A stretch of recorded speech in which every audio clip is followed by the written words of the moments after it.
Heading into the NHL trade deadline, it's fair to say the Montreal Canadiens will be one of the more interesting teams to watch. Today we're taking a look at the latest trade talk and different trade proposals from around the league regarding many of the Canadiens players. Plus, we also have other news, including more players on waivers, including unconditional waivers for contract termination. We have another signing to discuss, including a GM extension as well. All that and more coming up next. Welcome back to another video here at Top Shelf Hockey. As I mentioned, we have a variety of things to talk about here today. We're going to get into some Montreal Canadiens trade talk and some trade rumors here momentarily, but first we have a few other news items to discuss today. First up, we have news from the NHL waiver wire. We have another player on waivers for unconditional waivers, that is for contract termination, but this is a completely different situation than the Evander Kane situation. The Vegas Golden Knights have Lucas Allred on waivers for contract termination. I would assume that's probably a mutual decision there. Now, Allred was one of their original picks from their original draft class of 2017 as a fifth-round pick, a right winger out of Sweden. Allred has been playing in the minors the last few years, put in plenty of time at the AHL, and it looks as though he's just basically likely heading back to play in Europe due to not getting an NHL opportunity. I mean, at this point, this is the fifth NHL season for the Vegas Golden Knights, and as of today, they don't have anybody on their active roster that they've actually acquired through the draft. Everybody on their roster was either acquired in the expansion draft, and there's not many of those. The rest have been either acquired via trade or free agency. So certainly the Vegas Golden Knights have not taken your traditional means to becoming competitive and contending for Stanley Cups. But they do have one player that's commonly with the team who's currently on IR. So that's why I said no active roster player. Of course, that's Nicholas Hague, who they did draft in that same 2017 original draft class, who was a second-round pick. All their other top original prospects were all been traded, including Cody Glass, Nick Suzuki. Of course, they just traded Peyton Krebs in the Jack Eichel deal. They've acquired a lot of high-end talent, and they've sacrificed a lot of their future and a lot of their original prospects to do so. When it comes to Max Pacioretty, Mark Stone, Jack Eichel, they've given up substantial, picks and prospects in that regard. So certainly, an interesting situation there. Allred may or may not make another attempt at the NHL down the road in the future, but at least this was, a completely different scenario than we saw with Evander Kane. Now, there's another player who's not on waivers, but he is indefinitely suspended, which likely takes him to the rest of the year and likely is going to spell the end of his NHL career, which was fairly brief as it stands. But the Columbus Blue Jackets announced today that forward Gregory Hoffman has been suspended indefinitely, and essentially he's left the team and is not coming back. So this is not that he necessarily did something within the team to justify this. He was granted a personal leave for personal reasons, which we don't know because that's private. And then I guess he's informed the Jackets that due to those same reasons or something connected to that he's not coming back. So they have no choice but to suspend him so that they can not have to pay him, essentially. Hoffman is a player who's Swiss-born, 29 years old, was originally drafted back 10 years ago in 2011 by the Carolina Hurricanes, but he never came over and never made the attempt to make the jump to North America until this was his first year playing NHL games. Got into a decent amount of games with Columbus. He wasn't lighting it up by any means, but he was doing okay. Certainly looked like he was holding his own and had a decent shot at kind of securing a future spot there. Hard to say exactly, but kind of an odd scenario. There's got to be more to the story that we obviously don't know because of privacy, and I'm not sure if we'll find out or not. But certainly I understand the decision by the Jackets to make the suspension, considering they don't have a choice. If he says he's not coming back, then obviously they say, well, we don't have to pay you, and that's what they have to do in order to make sure that's the way it goes. Another news today, we also get a signing, an unexpected one at that. The Carolina Hurricanes have signed prospect goaltender Jack Lafontaine, who was a 2016 third-round pick. He's 24 years old, playing college hockey at the University of Minnesota for the Gophers, and this is a completely unexpected deal. Usually you don't see players in college hockey sign until their season is over. He still had, I think it was 13 or so games left in his NCAA career to play college hockey, and he's given that up to sign a contract here with Carolina. Now, the unusual move comes due to a bit of necessity here. The Carolina system, they've got some goalies that are out at various levels, so they're created like a shortage. So they're, instead of going out and making a trade or doing something else, they've gone this route. It's a possibility that they may not have signed Lafontaine if he would have completed the season at the University of Minnesota. It's hard to say. Obviously, he would have been a UFA goalie at the summer if he hadn't have signed, which was no guarantee. He was obviously going to be signing based on opportunity. This way, he gets a 1-year deal, so he's not committed for a super lengthy period of time. If things don't work out and they don't think he's a fit, they don't have to qualify him as an RFA, and he can become a UFA and sign wherever he wants. It's just that simple. So it gets an opportunity where he gets to the NHL probably way faster. There's no guarantee he's even going to play NHL games, but he should at the very least get to play AHL games, because like I said, Antti Ranta's going to be out for a bit, and then there's goalies at lower levels too that are also out. So Alex Lyon is up with the big club, so that creates a hole down below, one level down, and then I think they had 1 or 2 goalies within their lower levels too, even down another level that were out with COVID or something. I'm not sure the whole scenario is. It's complicated, but they have a shortage and a major need for goaltending. Lafontaine's unsigned, so they had a conversation, and he opted to leave college and get into some NHL action, hopefully here in the near future. He was doing very well and does look like he would have been a real solid prospect goalie. These guys, don't always work out, but the fact that he's a little bit older, more mature, quite often you get a better idea of where they're at compared to like an 18 or 19-year-old goalie prospect. So we'll see where that goes and where things end up in Carolina. Now, in the LA Kings organization, of course, we had some big unexpected news on the weekend that Mark Bergevin was hired by the Kings as a senior advisor to the GM, and that certainly immediately sparked a lot of speculation. I know I brought it up in my video discussing the hiring, saying, well, we don't know the future of Rob Blake right now, so it's a question mark. Rob Blake's done a pretty good job, I think, as GM of the Kings. He's got a great relationship with Luc Robitaille, who would be his boss above him. And it was expected that he was going to resign. I seen an interview with Blake not long ago, a few weeks back, and saying that he and Robitaille basically had decided to not rush into the extension. They weren't worried about it, and they'd get it done by the offseason. So he didn't seem concerned, expressed interest to stay.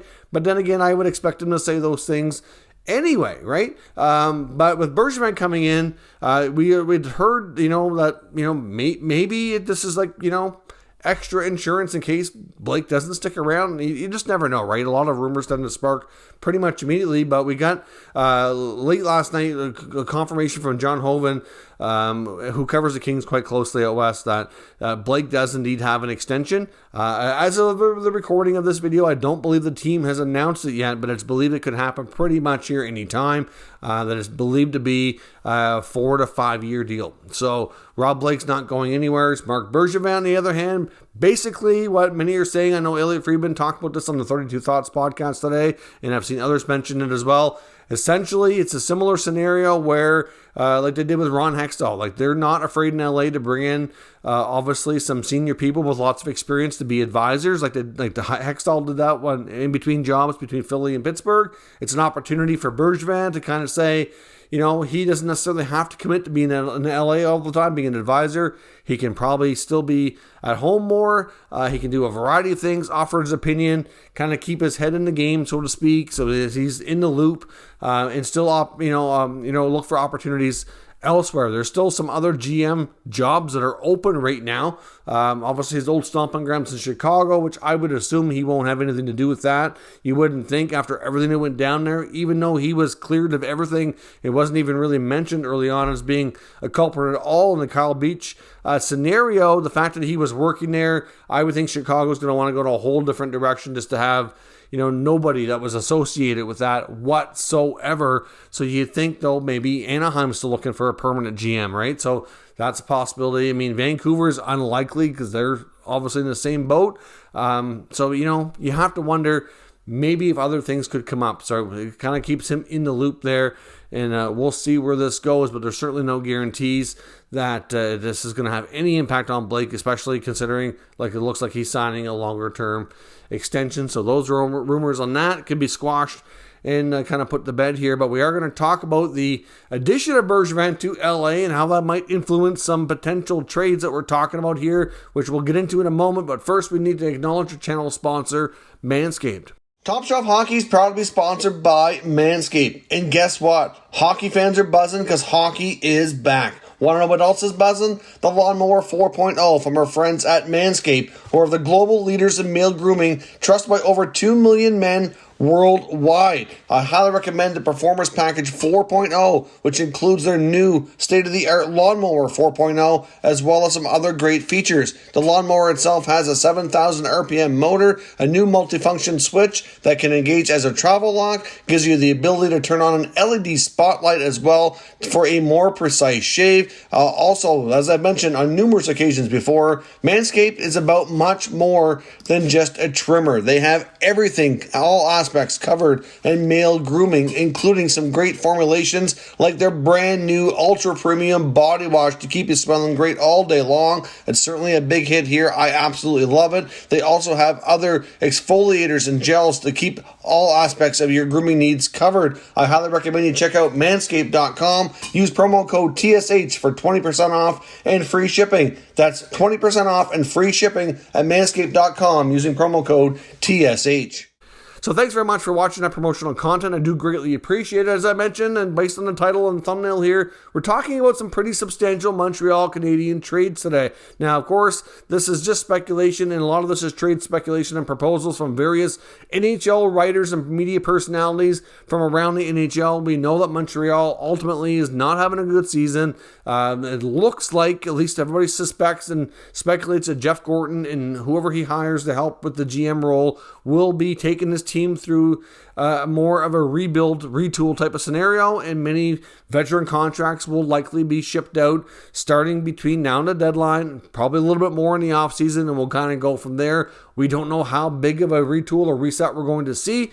Is it going to be a complete teardown? We all don't know about that, but we know, like, for example, the guys that are unrestricted, like Ben Sherratt, he's likely going to be dealt and not coming back. That's one of the few players we can say with certainty. But all these other guys like Josh Anderson, Brendan Gallagher, Tyler Toffoli, we've talked about Carey Price, Jake Allen, Jeff Petrie, Lehkonen. There's a variety of guys that could be moved. And the more contract and the more money they still have on the books here to commit to, the more complicated that's going to be. So there's no guarantee a lot of this is going to happen. Some of these guys are easier than others, but we've seen some reports though suggesting Brendan Gallagher to the Los Angeles Kings. Now, obviously, that's a deal that I've seen suggested by Tony Marinaro. Now, I know there's a variety of opinions out there on Tony in Montreal radio, Montreal media. I know a lot of people say don't, really take what he says as a grain of salt. And I'm not suggesting that this is not a rumor he's putting out there. He's just connecting the dots, saying, obviously, we know Bergevin loves Gallagher. But that's a fact. Gallagher and Bergevin were really close. We know that he gave him that contract and was a big fan of how he played. And, of course, now that he's advising the Kings, he might make a recommendation that they consider bringing him in. Now, the justification behind this, and this wasn't a deal we'd likely see before the deadline. This is probably more of an offseason speculation deal, meaning that Dustin Brown, the longtime Kings power forward type of role, is, finally that long-term deal he signed is coming to an end. Many feel good chance he's going to retire. No guarantees on that. Maybe he doesn't want to retire. Maybe LA decides to keep him in the fold. But Tony's rationale is here that he could be moving on, he could be done, and that Gallagher can come in to LA, play a similar type of role. He's making a lot of money though. He's only in the first year, so next year will be year 2 of that contract he signed in Montreal with $6.5 million, which is a big ticket. He hasn't really lived up to it as of late, but then again, nobody has on that team this year. Even last year, though, was a bit of a down year for him, too. You could argue the fact that he had terrific chemistry and at one point made up 2/3 of one of the top lines in the league with Philip Deneau. Of course, Deneau is now in the LA King as well, which I mentioned an odd dynamic with Bergevin and Deneau, that relationship maybe being awkward based on how contract negotiations went. I don't know. Hard to say, but still, that's a possibility. That's kind of connected dots of why Gallagher to Los Angeles would make sense. Now, the argument against that is, one, Gallagher, is banged up. He's, not young anymore, but he's not old. But, that contract could become rather potentially toxic the last few years. They're just getting out of Brown's contract. They have Doughty and Kopitar signed longer term. We know that those guys want to win. That's why we haven't really seen as much of the young guys as we thought. And that's the other argument here is with Gallagher going to LA. If that happened, that could cause another younger player and, less opportunity to move up the ranks and play a bigger role in that team, because he's got such a long term on his contract. He'd be looking at, 4 to 5 years being in the mix there. But we saw what they did last offseason. They brought in more, older veterans, not like older guys, but like, guys that are kind of in the prime or tail end of the prime, like Victor Arvidsson. They got Kopitar, they got Doughty. They want to win, and they want to win here in the near future. We know Jonathan Quick's nearing the end of his deal. He could be moving on soon. Cal Peterson likely takes over the reins there, but Quick's been good this year too. So does he even consider coming back? It's hard to say, right? So many questions more than answers, but ultimately Gallagher to LA is a suggestion from Tony. I just want to see what everybody thinks of that. It does make a lot of sense when you connect the dots, but I can also see why they wouldn't do it either. Montreal would have to retain a decent amount of that salary for the remainder of the contract. And LA obviously would want to not give up to anything too substantial, but Montreal would be looking to get one of their higher end prospects back. Like they'd probably be looking for, I don't know which one. They've got enough of them there, but they want Turcotte. Would they be looking for, Kaliev? Or any of those guys? Like there's a bunch of them, and they're still in the minors. Like they're not going to move Byfield or anything like that for sure. There's a lot that Montreal would like in LA. They have Marc Bergevin, who loves Gallagher, but probably recommend that he'd be a great player for them. You get the chemistry with Philip Deneau. That's why it's being suggested. So we'll see where it goes. Like I said, there's no rumors suggesting they're having those conversations. If this something was even going to possibly happen, it'll be in the summer. But let me know your thoughts down below in the comments. Now, when it comes to Tyler Toffoli, he's another name that's gotten a lot of interest here around the league. Now, his contract, a lot easier to move. Now, even though this year's a down year, last year was phenomenal for him in the first year of that contract. So, he would be a guy who's got playoff experience from his time in LA as well. Stanley Cup to his name. A team like the New York Rangers is where he's being possibly linked to right now. That was suggested, I believe, by Kevin Weeks, saying, we know the Rangers have been rumored to maybe add a top six forward with the absence of Sammy Blais. Now, I'm not really sure Sammy Blais was the right guy for that top six anyway, but regardless, he's out for the season with season-ending surgery, not coming back. And, obviously, they could add a replacement. Now, at the same time, the Rangers have been playing phenomenal, and they may choose not to mess with their lineup. We know that they're kind of ahead of schedule, you could say, and where I know many people thought they would be, probably ahead of their own schedule, too, to be honest. I think they expected to get into the playoffs this year and contend for, a decent playoff spot, maybe win a round or two, but they've been one of the top teams in the league. They're probably even exceeding their own expectations. And if Chris Drury really believes the team could maybe be a cup contender and win the cup, do you think he's going to try to add something extra to give his team every form of ammunition heading into the playoffs? A guy like Toffoli with the playoff experience, the pedigree, the contract that's not ridiculous, makes a ton of sense. And I do think Toffoli will be one of the players on the Habs that has a little bit of term that won't scare teams off, that will certainly get a lot of interest. And I can see the Rangers, amongst many others, expressing interest here ahead of the trade deadline. So Toffoli to the Rangers, let me know what your thoughts are, but that will not be the only team that will, make sense and acquire, I am sure. Now, of course, when it comes to Ben Chiarot, he's been linked to a variety of teams. He's been linked to the Oilers, but as we've talked about more recently, I'm not sure that Ken Holland's really going to be doing that. The Oilers, though, are linked to some other players now. It's really hard to say what the Oilers are going to do, but Chiarot himself has been linked to other teams. We've heard Elliot Friedman and Jeff Merrick even mention the St. Louis Blues as being a team that have been, actively considering making a blue line addition. Basically, I think the main thing they want to do is maybe upgrade over Marco Scandella. That seems to be the spot that they want to add to, and Chiarot we know would be a great fit, as would Jacob Chychrun. But of course, Chychrun comes with a lot more term, a lot more money, a lot more commitment, a bigger price tag. They could go the route of Chiarot, who's more of a rental, smaller price tag, and might not be such a long-term commitment. hard to say what direction they go in. I think it could go either one, but the fact we know that the Blues are a big, heavy team that likes to play that physical style. Either of those defensemen would be a tremendous fit there from that perspective. And Jerard, because of the fact of how he's played in more recent years, got a lot of playoff experience. We saw what he did last year in Montreal, be a rental, so it wouldn't be as big a price tag as Chychrun. Might make more sense for them to go down that road. Obviously, they have a guy like Scott Perunovich, who, is likely going to try to get a spot longer term, so it might make more sense for them to kind of get Jerard, go for the cup this year, see how it works out, and then from there, they're not committed. They can go and give more opportunity to some of their youngsters like Perunovich in the years ahead. But again, Sherrod's going to get a lot of attention based on the rental UFA market. There are some interesting other defensemen out there that will be available, but he's one of the more physical defensemen who can give you that different element that a lot of the other guys can't, and many suspect he could draw as high of a return as a first-round pick. So we'll see where that goes, but he's one of the few players on the Habs that's almost a guarantee to get moved, where these other guys are certainly question marks. As I said, I think Toffoli, the odds are high. Gallagher, I think, is more of an offseason deal.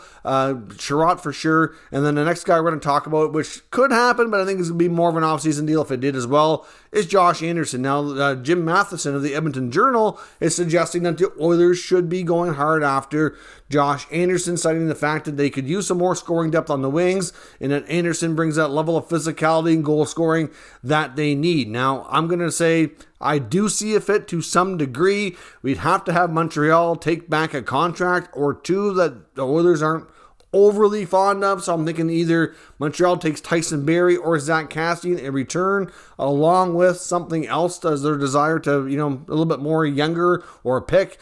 We've heard from Elliot Friedman today saying that Ken Holland is less likely right now to trade his first-round pick in the upcoming draft, that they're more likely to go with some other solutions, try to get this team winning based on what they have internally, and then see where they're at later. I'm not sure we're going to see a big Oilers trade short term. If they can get stuff together and show that they can, win with what they have, then I think Holland might be more likely to add to it, but that's a mess there in Edmonton, and I really don't know how they're going to get themselves out of that. It's really not a simple solution there. But Josh Anderson comes with a lot of term, a lot of money. Obviously, has had his fair share of injuries as well. I think there is some risk involved. As much as I do see it, the big, strong, physical winger who can score being a great fit, I don't know. You're going to end up boxing out a guy like Jesse Puljujarvi. You might as well kiss him goodbye when his contract is up, which is soon, because you take on Anderson's money. I don't see how you can keep Puljujarvi at that point.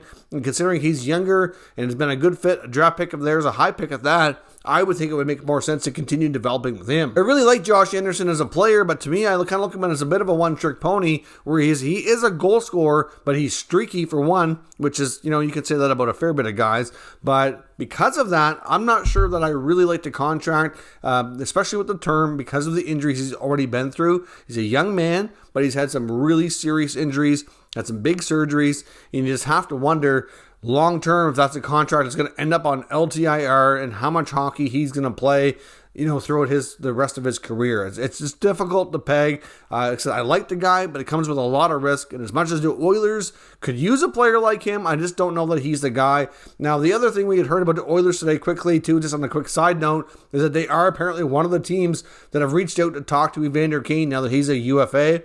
To me, that is trouble written all over it. Again, I don't think that's the right player the Oilers need, but we'll see where that goes. There's apparently, according to Darren Dreger and different reporters, lots of interest out there, and it's just difficult to say where he ends up with all the drama and everything off the ice that he brings with him. I don't know, but the Oilers also have scheduled a press conference for 10 a.m. tomorrow morning Mountain Time, so we'll see. At this point, we're not expecting a big announcement or anything, at least we don't believe so. It's believed that Ken Holland just hasn't done a media availability in a while, and that he's just going to be taking questions around, where the team is at and what the future holds, that kind of stuff. But will they surprise us? Will we get a coaching change, or could something else more substantial come from this? It's not expected, but you just never know. I mean, this was something that kind of came out of nowhere just earlier today, that it was announced that he's going to be talking to the media in the morning. So that is all our Habs trade talk for today. Of course, as I mentioned, they're going to be one of the more interesting teams heading down the stretch to the NHL trade deadline. I do suspect at least a few of these players will be moved, But we could see some substantial blockbuster trades, possibly between the Habs and the Oilers, maybe between the Habs and the Kings. There's a lot of links there that do make a lot of sense. Let me know your thoughts on what we discussed today. Down below in the comments, we'll discuss further. If you're new to this channel, make sure you subscribe and stick around. We'll keep you up to date with all the latest news, rumors, and analysis on all 32 NHL teams. Thank you for watching, and I'll catch you next time.